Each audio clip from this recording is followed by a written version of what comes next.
လူသားတွေဟာအချိန်ကိုတိုင်းတာဖို့အတွက်နာရီကိုတီထွင်ခဲ့ကြပြီမေဒီနေရာမှာတော့အချိန်ဆိုတာခဏတာရပ်တန့်နေတယ်လို့ပါပဲအေယာရီမြစ်ရဲ့အရှိဘက်ကန်းစီမြန်မာနိုင်ငံရဲ့အသေးနှလုံးလိုတင်စားရတဲ့ပကံမြေဟာလွန်ခဲ့တဲ့နှစ်ပေါင်း1000ကျော်ကလေးကမြမယဉ်ကျေးမှုရဲ့အလင်းတိုင်ကိုစတင်ထွန်းညှိခဲ့တာပဲဖြစ်ပါတယ်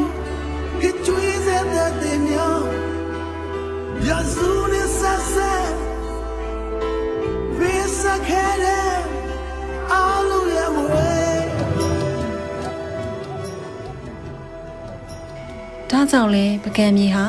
လူသားမျိုးနွယ်စုတစ်ခုလုံးရဲ့တန်ဖိုးမဖြတ်နိုင်တဲ့အမွေအနှစ်အဖြစ်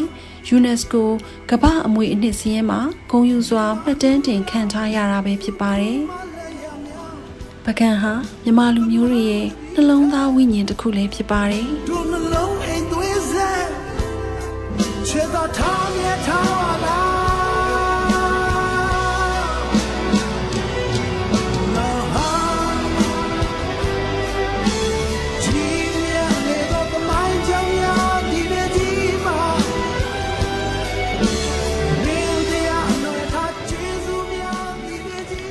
ပကံရဲ့အုတ်တစ်ချက်ချင်းစီမှာကိုယ်ပိုင်ပုံမြင်တွေရှိကြပါတယ်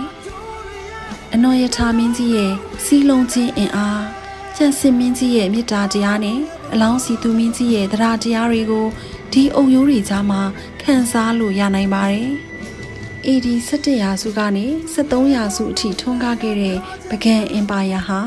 အရှေ့တောင်အာရှရဲ့အကြီးမားဆုံးသောဗုဒ္ဓဘာသာယဉ်ကျေးမှုဗဟိုချက်လည်းဖြစ်ခဲ့ပါတယ်။ကဘာနာကိုပြန်ခဲ့အိုမပြောင်းပြည့်ပြည့်နဲ့တိုင်းပဲဘာဟာဘုံကြောက်တာနာလင်းကမြတ်ထိန်ထိန်ကြီးသာရဟန်းရဲ့ရဟန်းထုံးကြီးကသာသနာလေးရောဒီမြဟာလဲဝင်ရိုးတန်တညံညံပကံဖျားပေါင်းလို့ဆိုရလောက်အောင်ဇီဒီပထိုးတွေများပြလှပေမယ့်တဆူချင်းစီရဲ့ဘိတုကလက်ရာတွေဟာကိုပိုင်ဟန်နဲ့ထူးခြားဆန်းပြလွန်လှပါတယ်။အနုမှာအာနန္ဒာလို့ဆိုတဲ့အတိုင်းပကံဖျားပထိုးစီဒီများစွာထဲမှာအာနန္ဒာဖျားဟာအနုပညာလက်ရာအမြောက်ဆုံးနဲ့ဘိတုကပညာအပြည့်စုံဆုံးဖြစ်ပါတယ်။ AD 17ရာစုနှောင်းပိုင်းမှာကျန်စစ်မင်းကြီးတည်ထားခဲ့တဲ့အာနန္ဒာဘုရားကြီးဟာမြမဘိတုကားပညာရဲ့ပြိုင်ဘက်ကင်းမှုကိုကဘာကိုထုတ်ဖော်ပြသခဲ့တဲ့သက်သေတစ်ခုဖြစ်တယ်လို့အာနန္ဒာဘုရားရဲ့အုတ်တစ်ချက်ချင်းကြောက်တလုံးချင်းမှာတည်ရှိနေတဲ့အမှုပညာလက်ရာတွေဟာယနေ့ခေတ်နည်းပညာတွေနဲ့တော့ရှင်ဖို့ခက်ခဲလာတဲ့ရှင်းမြမာတို့ရဲ့အသိဉာဏ်နဲ့တရားတရားပြရုပ်တွေပဲဖြစ်ပါတယ်။အမြင့်မှာတက်ပင်ညူလို့လူသိများတဲ့အတိုင်းပကံမှာရှိတဲ့ဖျားစီရီများစွာနဲ့တပ်ပီညုဖျားဟာညံတော်အမြင့်ဆုံးဖြစ်တယ်လို့ပကံခေရဲ့အဆင့်မြင့်အင်ဂျင်နီယာအတတ်ပညာကိုပြသနေတဲ့ပြရုပ်တစ်ခုလည်းဖြစ်ပါတယ်။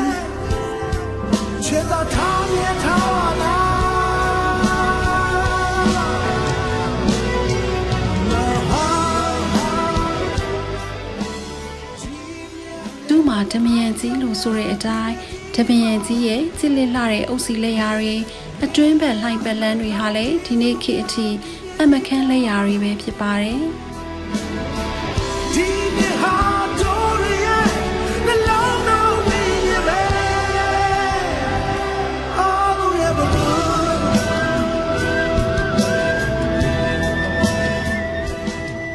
ဒါအပြင်ရွှေစည်းကုံစီရီတော်ကြီးဟာပကံရဲ့ပထမဆုံးသောကြောက်စီရီကြီးဖြစ်ပြီးနောင်ခေတ်အဆက်ဆက်တည်ထားကိုးကွယ်ကြတဲ့မြမစီရီပုံစံရဲ့မူလဆံပြလဲဖြစ်တယ်လို့စီရီပပလဲကဆင်ကွင်းနေတဲ့နေရုပ်တွေဟာလည်းရှေးဟောင်းယဉ်ကျေးမှုကိုထင်ဟပ်စေပါတယ်။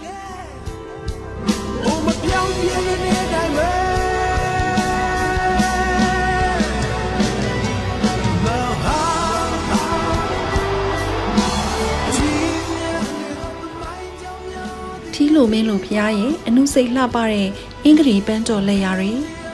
ဖျားရဲ့အပြင်ဘက်နေရာတွေမှာရှိတဲ့ဘလူးပန်းဆွဲတွေနဲ့တိုင်ကပ်ပန်းတွေဟာပကံခေတ်အနုပညာရှင်တွေရဲ့ကျွမ်းကျင်မှုကိုဖော်ပြနေတာဖြစ်တယ်လို့ ခုပြောက်ကြီးဖျားဟာလည်းပကံခေဦးနေရန်စည်းရေးပကြီးတွေရဲ့ပြတိုက်ကြီးတစ်ခုပဲဖြစ်ပါတယ်ဇက်တော်ပေါင်းများစွာကိုအနုစိတ်ရေးဆွဲထားတဲ့ပကြီးကားချက်တွေဟာအယောင်အသွေးလဲရမပြတ်တည်ရှိနေပြီးရှေးဟောင်းစာပေနဲ့ယဉ်ကျေးမှုတွေကိုလေ့လာနိုင်တဲ့အဖိုးတန်ရတနာတစ်ခုဖြစ်ပါတယ်ဖျားပထိုးတွေအတွင်းကနေရန်စည်းရေးပကြီးတွေအင်္ဂလိပ်ပန်းတော်လက်ရာတွေနဲ့စင်ကွင်းတွေဟာအဲ့ဒီခေတ်ကလူနေမှုစနစ်နဲ့ဝစားစီရင်မှုတွေကိုဖော်ပြနေတဲ့ကြောက်စာမဲ့တမိုင်းမှတ်တမ်းတွေပဲဖြစ်ပါတယ်။ဒါအပြင်ဒီနေ့အထိရှင်သန်နေတဲ့လက်မှုပညာတွေကလည်းပကံရဲ့အလှကိုပုံမူတောက်ပစေပါတယ်။ဝါအစိတ်လေးတွေကနေအနုစိတ်လှပတဲ့အသုံးဆောင်ပစ္စည်းလေးတွေဖြစ်လာဖို့အတွက်စိတ်ရှည်သည်းခံမှုနဲ့ကျွမ်းကျင်မှုတွေပေါင်းစပ်ထားတဲ့ရုံးတယ်လုပ်ငန်းဟာပကံရဲ့ဂုဏ်ဆောင်တစ်ခုဖြစ်တယ်လို့လက်မှုပညာရဲ့ပြရုပ်တစ်ခုလည်းဖြစ်ပါတယ်။